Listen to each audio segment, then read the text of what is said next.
Hello students, my name is Pragati Misra. In our previous video, we were discussing the properties of group. Today we will discuss what is the subgroup. So, the definition of subgroup is a non-empty subset H of a group G is called a subgroup if it is itself a group with the same binary operation as that of G. That is, whenever we take a non-empty subset H of a group G and try to check that this is a subgroup or not, so firstly we have to check that H must form a subgroup with respect to the same binary operation as that of G. For example, if I take some examples, then I can say, firstly, we know that N is the subset of Z, Z is the subset of Q, and Q is the subset of R. We know this. And here H is also a non-empty subset and R are non-empty subset. So firstly, we have to take the binary operation as addition. So I am taking N plus. This becomes Z plus. This becomes Q plus. This becomes R plus. Here I am taking plus as the binary operation because it is given that it must form with group with respect to the same binary operation as that of G. So if I take plus as the binary operation, then we know that this doesn't form a group. Why this doesn't form a group? Because we know that 0 is the additive identity and that doesn't belong to the set of natural number. So it cannot form group, so we cannot take it as a subgroup. So N plus does not form a subgroups. If we talk about Z plus, then this is a group and this is the subgroup of Q plus, and Q plus is also a subgroup of R plus. So you can understand this. These are the examples of subgroup. Now we will see how many types of subgroups exist in the abstract algebra. So I hope you understand this. Now we will see kinds of subgroup. So in the type of subgroup, firstly we will discuss what is a proper subgroup. There are two types of subgroup. First one is proper subgroup, which is known as trivial subgroup, which is known as non-trivial subgroup, and second one is improper subgroups, that is also known as trivial subgroup. So what is proper subgroup? A subgroup H of G, H of the group G is called a proper subgroup of G, subgroup of G if H is not equal to G. That is, whatever number of elements have G contains, the number of elements in H cannot be equal to the elements of G. Okay, so this must be hold in this case. That is, if number of elements in G are 10, then number of elements in H are H may be 9, 8, 7, but it cannot be equal to the group G. Okay, so this type of subgroups are known as proper subgroups, and these are denoted by H is the proper subgroup of G. I hope you understand this, because if we discuss about the set, then we write H is the proper subset of G in this way, but in case of subgroup we denote it in this way. Now we will discuss the second kind, that is improper subgroup, and these are also known as improper subgroups are also known as non-trivial subgroup. So you can note it anywhere. Sometimes this is also denoted by non-trivial subgroup.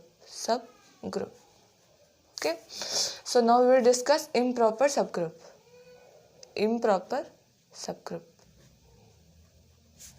subgroup, or I can also write it as trivial subgroup. So this is trivial subgroup.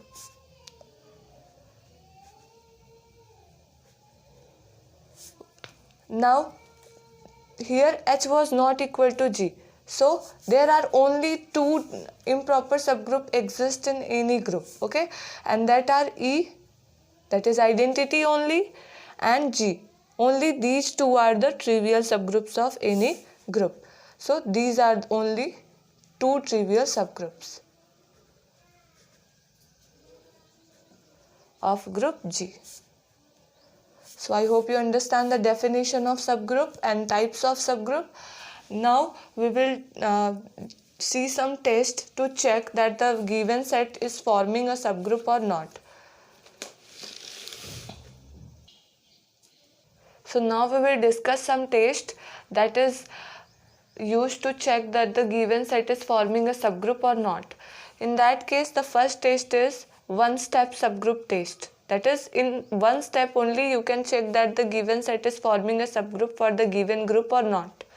So one-step subgroup test says that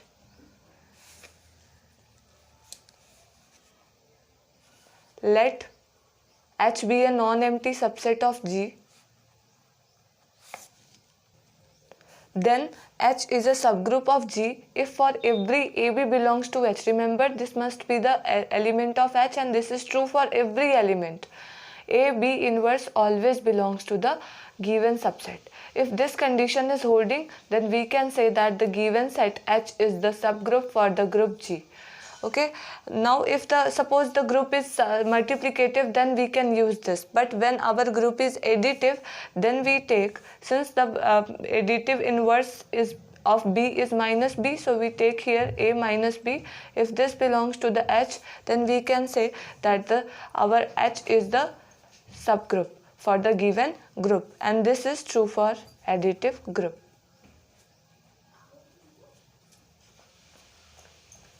For example, if I take G as 1 minus 1 I minus I, and I take a non-empty subset H of G, which is 1 and minus 1. Whenever you try to take a subgroup, firstly you have to remember that identity must come into the subgroup, because if it has no identity, it cannot form a subgroup ever. So you have to understand that you have to take identity. And now this is the order of this group is 4. Now firstly we have to check for all element, for all 1 and minus 1 both belongs to the H. In order to check that this forms a subgroup or not, by one step subgroup test, firstly we take A and B, that is 1 and minus 1 belongs to H, and this group is defined with respect to the multiplication as the binary operation. So I will take two elements, and the multiplicative inverse of minus 1 is again minus 1, because 1 upon minus 1 again is minus 1, belongs to the H. So we can say that every element has its own inverse belonging to the given subset of the G. So if I multiply 1 and minus 1 together, I'll get minus 1, and that belongs to H. So by one step subgroup test, we can say subgroup test H is the subgroup of G. Subgroup of G. So I hope you understand this example.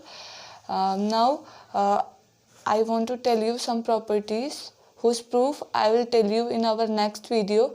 The algebra of subgroups. Algebra of subgroups.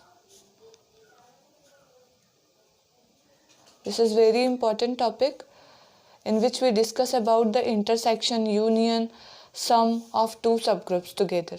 Okay, so I will discuss it in our next video. So if you are liking my content, please subscribe my channel. Thank you.